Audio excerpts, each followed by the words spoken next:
Hey blog buddies, how you doing? It's been a long time since my last video. I think my last video was probably in London, actually, about 6 months ago. So, I've just been a bit too tired and life's been a little bit too crazy for me to be doing many videos. I've always thought of myself more as a blogger as well than a YouTuber. So I enjoy writing, but I enjoy doing videos too. That's probably why I don't do as many of them as perhaps other bloggers, because I do like to write and take photos.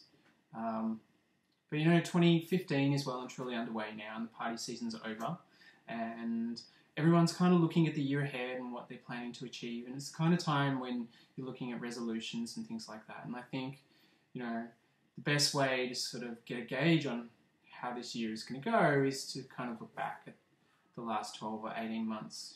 What did I learn about life in 2014? Because it really was a big year for me, moving and living overseas, big things happening with work, lots of changes in my life, and had a little bit of growing up to do.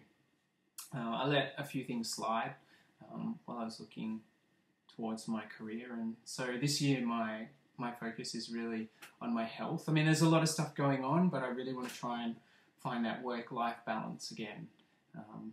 And I think I'm better equipped for that now, looking back over the last year. But there are things that I have kind of learned. Some old points and some points that have sort of been really driven home. I kind of realised that, wherever you go, you take your baggage with you. So, if there are things going in your life, issues you haven't dealt with, things that you're finding difficult, the change of scene really isn't going to take those things away. I looked on London as a bit of a fresh start and a chance to kind of turn over a new leaf.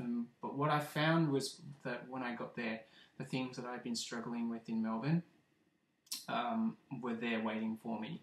And unless you deal with those things, they're going to go with you everywhere. I mean, they went with me. They went sailing with me, and then they came back with me.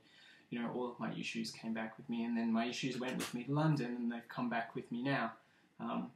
But the difference is now that I'm aware of it, and I'm much, much better equipped to deal with the things that kind of bring me down, my depression and that kind of stuff. The other thing I kind of learned is that if a goal doesn't happen, it doesn't mean it's never going to happen. It just means it's, it may be delayed. I've been wanting to live and work in the UK for years and years and years, ever since I was in high school. And, I really kind of battered myself around when I was really struggling with my sort of feelings of worth and that sort of stuff. About a year and a half ago, one of the things was, the feeling of the lack of achievement in my life. And all of a sudden, in the space of 12 months, all of these goals that I had set for myself that I never thought I would achieve, I achieved in 2014. So just because a goal doesn't happen inside your timetable, it doesn't mean that it's never going to happen, I've found, and what's important is the goal. It's not the timetable. What you want, what's going to make you happy is important. If it takes a little bit longer, then it takes a little bit longer, but never take your focus off it, and it can happen. I've said this one before, but the scary things in life are usually the most rewarding, and they're the things that kind of are the most fun. When you're a little bit nervous about something or scared of something, that's an indication that you're onto something good. You're onto something that's going to grow you. Like, I was really nervous about moving overseas, nervous about the job that I was taking on. It was something at a level that I had never experienced before. I was really nervous about being away from home in a foreign country. And, there's also that fear of success. And you do kind of think, oh, can I do this? Should I just stay here? But don't be afraid of those things. That's what I learned in 2014. Not being afraid to travel. I was really nervous about traveling in countries where I couldn't speak the language, or even, order a cup of coffee or order dinner and that kind of thing. But I managed to get through it, and now I know that next time I go back, I'm going to have no trouble because, I know how to get through it, and I know I can cope, and I know I can kind of look after myself. And the final thing that I learned, and when I look back on 2014, and this is probably a big one, not just for last year, but for the last few years of my life, and that is that comparison will kill you. Comparison will kill your spirit, it'll kill your motivation, it'll kill your inspiration.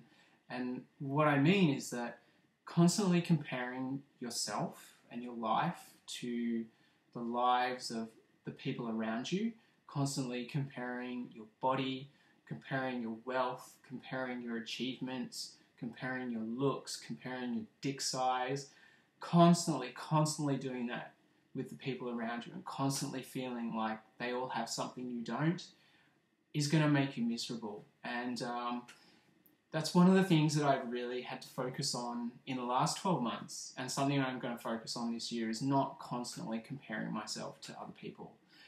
Because everybody's story is different, everybody's life is different, everybody's achievements are different, everybody arrives at their goals in different ways. Instead, what I want to do is focus more on myself and what's going to make me happy, because what's going to make me happy isn't the same thing that's going to make somebody else happy. And if I focus on other people, then it just takes my eye off the ball. It takes, my eye off the game, and the game is me, and looking after myself, achieving what I want to achieve, So they're the things that I've learned in 2014. Some of them seem really, really obvious, but we forget them. In the day-to-day life, we get caught up in things. We get caught up in our sadness. We get caught up in our happiness. We get caught up in failures and achievements and all that kind of stuff. And we forget that just to sort of stop for a second and think about it. And we forget these things. So that's it. That's it from me for today. That's what I've kind of learned from 2014 looking back. And I'm looking forward to a new year. I wish all of you a really amazing 2014. It's going to be great. I'd love to hear about things that you've learned about yourselves or about life from last year, the last 12 months.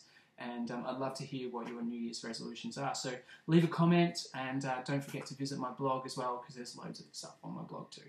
All right, I'll see you again later. Bye, guys.